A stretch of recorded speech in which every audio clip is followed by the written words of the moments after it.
আসসালামু আলাইকুম। জানিয়ে দেব এই মুহূর্তে হাতে পাওয়া সর্বশেষ ভয়ঙ্কর কিছু আন্তর্জাতিক আপডেট বাংলা সংবাদ। শুরুতেই থাকছে সংবাদ শিরোনাম। শুরুতেই জানিয়ে দেব ইসরায়েলের গণহত্যায় সাহায্য করা কোম্পানির নাম প্রকাশ। জানিয়ে দেব ইসরায়েলের বিষয়ে এবার কঠোর সিদ্ধান্ত স্পেনের। এরপর রয়েছে ইসরায়েলি হামলায় গাজায় হাসপাতালের পরিচালক নিহত। সর্বশেষ থাকছে রাশিয়ার মিসাইল হামলায় যুক্তরাষ্ট্রের তৈরি যুদ্ধবিমান বিধ্বস্ত। এতক্ষণ শুনছিলেন সংবাদ শিরোনাম, এবার বিস্তারিত। প্রিয় দর্শক, আপনি যদি এই চ্যানেলে নতুন হয়ে থাকেন, ভিডিওটি দেখতে দেখতে চ্যানেলটি সাবস্ক্রাইব করে আমাদের সাথেই থাকুন। ইসরায়েলের গণহত্যায় সাহায্য করা কোম্পানির নাম প্রকাশ। প্রতিদিন গাজায় গণহত্যা চালাচ্ছে ইসরায়েল। 2023 সালের যুদ্ধ শুরুর পর থেকে পাখির মতো মানুষ মারছে তারা।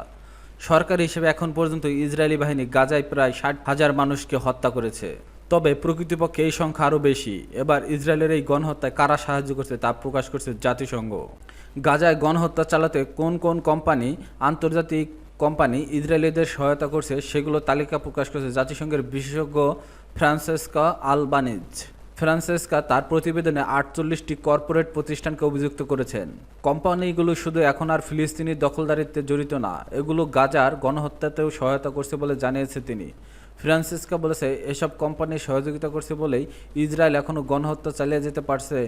আল জাজিরার এক প্রতিবেদনে এই বিষয়টি তুলে ধরা হয়েছে। যেসব কোম্পানিকে প্রতিবেদনে চিহ্নিত করা হয় তারা এক নজরে দেখে নেওয়া যাক। সামরিক খাতে মার্কিন অস্ত্র নির্মাতা প্রতিষ্ঠান লকহিড মার্টিন এবং ইতালির লিওনার্দো এসপি এর মতো কোম্পানিগুলো ইসরায়েলকে যুদ্ধবিমান এবং অন্যান্য সামরিক সরঞ্জাম সরবরাহ করছে, যা গাজায় ব্যবহার করা হয়েছে। প্রযুক্তি খাতে মাইক্রোসফট, গুগলের প্যারেন্ট কোম্পানি আলফাবেট, অ্যামাজন এবং আইবিএম এর মতো প্রযুক্তির জায়ান্টরা ইসরায়েলি কর্তৃপক্ষ নজরদারি এবং বায়োমেট্রিক ডেটা ব্যবস্থাপনায় সহায়তা করছে।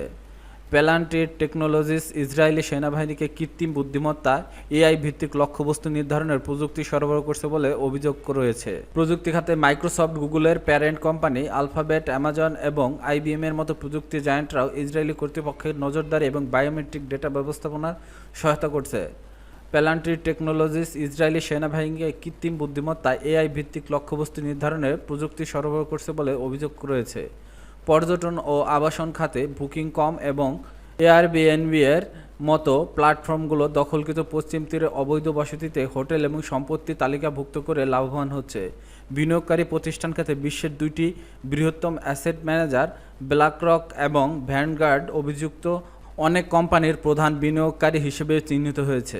ইসরায়েলের বিষয়ে এবার কঠোর সিদ্ধান্ত স্পেনের। ইসরায়েলের সঙ্গে সব ধরনের বাণিজ্যিক সম্পর্ক ছিন্ন করার ঘোষণা দিয়েছে স্পেনের শীর্ষস্থানীয় স্টিল প্রস্তুতকারক কোম্পানি সিডেনর। মঙ্গলবার 1 জুলাই তথ্য নিশ্চিত করেছে বলে জানিয়েছে তুরস্কের সংবাদ সংস্থা আনাদোলু। স্পেনের উত্তরাঞ্চলীয় বসক প্রদেশের অবস্থিত সিডেনর জানিয়েছে তারা এখন থেকে ইসরায়েলের কোনো পণ্য রপ্তানি করবে না। প্রতিষ্ঠানটির ভাষায় এই সিদ্ধান্তের আর্থিক প্রভাব খুবই সীমিত, কারণ ইসরায়েলে তাদের মোট বিক্রয় মাত্র 0.5% কম। এই ঘোষণার আগে আয়ারল্যান্ড ভিত্তিক অনুসন্ধানী সংবাদ মাধ্যম দ্য ডিস একটি প্রতিবেদন প্রকাশ করে। গত আগস্ট থেকে চলতি বছরের মে মাস পর্যন্ত ইসরায়েলের রাষ্ট্রায়ত্ত অস্ত্র প্রস্তুতকারী সংস্থা আইএমআই সিস্টেমে সিডেন প্রায় 1207 টন স্টিল রপ্তানি করেছে। স্থানীয় গণমাধ্যম জানায়, তদন্ত প্রকাশের পর জনমতের চাপ বাড়ে এবং সেই পরিপ্রেক্ষিতে সিডেনের ইসরায়েলের সঙ্গে সব ধরনের বাণিজ্যিক বন্ধের সিদ্ধান্ত নেয়। স্পেনের ভোক্তা বিষয়ক মন্ত্রী পাবলো বুস্তিনদুই সামাজিক মাধ্যমে ব্লু স্কাইতে দেওয়া এক পোস্টে লেখেন, সিডেনর জনমতের চাপে মাথা নত করেছে। তিনি আরও জানান, তিনি এখন স্পেনের ব্যবসায়ী সংগঠন সিও এর অবস্থান জানার অপেক্ষায় আছেন। উল্লেখ্য, স্পেন সরকার এরই মধ্যে দেশটির সব কোম্পানিকে ইসরায়েলি দখলদারিত্ব, বর্ণবিভেদ ও ফিলিস্তিনিদের বিরুদ্ধে গণহত্যার সঙ্গে জড়িত সব রকম সম্পর্ক ছিন্ন করার আহ্বান জানিয়েছে। গাজায় ইসরায়েলি সামরিক অভিযানের পরিপ্রেক্ষিতে স্পেনের সরকার ইসরায়েলের সঙ্গে অস্ত্র বাণিজ্য স্থগিত করছে বলে দাবি করা হয়।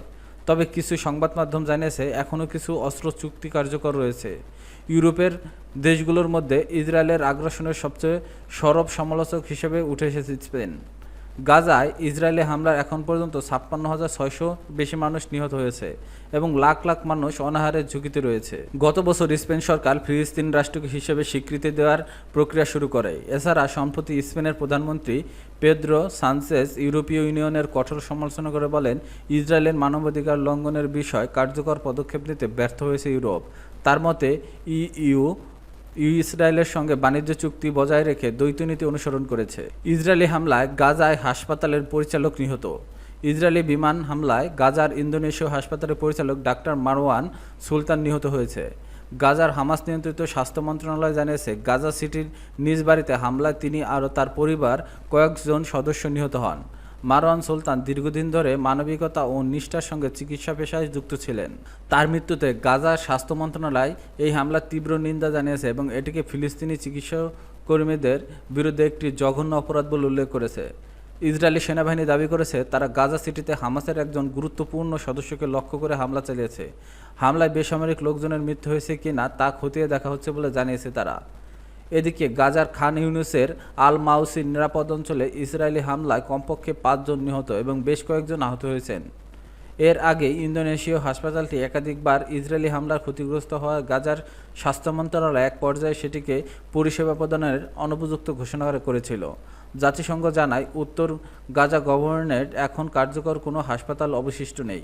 গাজার স্বাস্থ্য মন্ত্রণালয়ের অভিযোগ করে বলেছে, ইসরায়েলের চিকিৎসা ও মানবিক দলগুলোর উপর বারবার হামলা চালাচ্ছে। নিহত চিকিৎসক মারওয়ানের মেয়ে লুবনা আল সুলতান জানান, একটি ক্ষেপণাস্ত্র সরাসরি তার বাবার কক্ষ লক্ষ্য করে আঘাত হানে। হামলার সময় তার বাবা সেখানেই ছিলেন এবং সেখানেই শহীদ হন। তিনি আরও জানান, তার বাবা কোনো রাজনৈতিক দলের সঙ্গে যুক্ত ছিলেন না, বরং কেবল রোগীদের সেবা নিয়েই ভাবতেন। গাজার স্বাস্থ্য মন্ত্রণালয়ের সর্বশেষ তথ্য অনুযায়ী বুধবার দুপুর পর্যন্ত 24 ঘন্টায় ইসরায়েলি হামলায় গাজায় অন্তত 139 জন ফিলিস্তিনি নিহত হয়েছে। রাশিয়ার মিসাইল হামলায় যুক্তরাষ্ট্রের তৈরি যুদ্ধবিমান বিধ্বস্ত। রাশিয়ার ব্যাপক মিসাইল ও ড্রোন হামলার মধ্যে ইউক্রেনের একটি F-16 যুদ্ধবিমান ধ্বংস হয়েছে। একই সঙ্গে নিহত হয়েছে ওই বিমানের পাইলটও। চলমান রাশিয়া ইউক্রেন যুদ্ধের মধ্যে যুক্তরাষ্ট্রের তৈরি অত্যাধুনিক এই যুদ্ধবিমানগুলো হাতে পায় কিয়েভ। সংবাদ মাধ্যম রয়টার্স জানিয়েছে, রোববার রাতভর ইউক্রেন জুড়ে রাশিয়া প্রায় 550টির বেশি ড্রোন ও মিসাইল দিয়ে আকাশপথে হামলা চালায়। এই হামলায় প্রতিহত করতে গিয়ে বিধ্বস্ত হয় ইউক্রেনীয় বিমানটি। যুক্তরাষ্ট্র ও পশ্চিমা দেশগুলোর দীর্ঘ আলোচনার পর F-16 যুদ্ধবিমান হাতে পেয়েছিল ইউক্রেন। এই বিমানটি এতটাই গুরুত্বপূর্ণ, এর প্রতিটি ইউনিট ইউক্রেনের জন্য অমূল্য সম্পদ। এখন পর্যন্ত 3টি F-16 হারিয়েছে তারা। তবে ইউক্রেন সরকার কখনোই স্পষ্টভাবে জানায়নি তাদের হাতে ঠিক কতটি F-16 বিমান রয়েছে। ইউক্রেনের সেনাবাহিনী এক বিবৃতিতে জানিয়েছে, গতকাল রাতে 7টি আকাশ হামলার প্রতিহত করার পর বিমানটি মারাত্মকভাবে ক্ষতিগ্রস্ত হয় এবং নিয়ন্ত্রণ হারিয়ে ভূপাতিত হয়। এতে বিমানের পাইলট লেফটেন্যান্ট কর্নেল ম্যাক্সিম উস্তিনমেনকো শহীদ হন। স্থানীয় সংবাদ মাধ্যম কিয়েভ ইন্ডিপেন্ডেন্ট জানায়, দক্ষিণের মাইকোলাইভ, দক্ষিণ পূর্বের জাপোরিজিয়া এবং পশ্চিমাঞ্চলের লবিভ শহরের একাধিক বিস্ফোরণ ও হামলার শব্দ পাওয়া গেছে। এই ঘটনায় প্রেসিডেন্ট ভ্লাদিমির জেলেনস্কি বড় ধরনের হামলার কথা স্বীকার করলেও নিহত পাইলট সম্পর্কে কিছু বলেননি। রাশিয়ার আগ্রাসনের আগে ইউক্রেনের বিমান বাহিনী পুরনো মিগ-29 ও সু-27 ধরনের যুদ্ধবিমান ব্যবহার করত, কিন্তু আধুনিক যুদ্ধক্ষেত্রে টিকে থাকতে পশ্চিমা মিত্রদের সহায়তায় আধুনিক F-16 যুদ্ধবিমান হাতে পায় ইউক্রেন।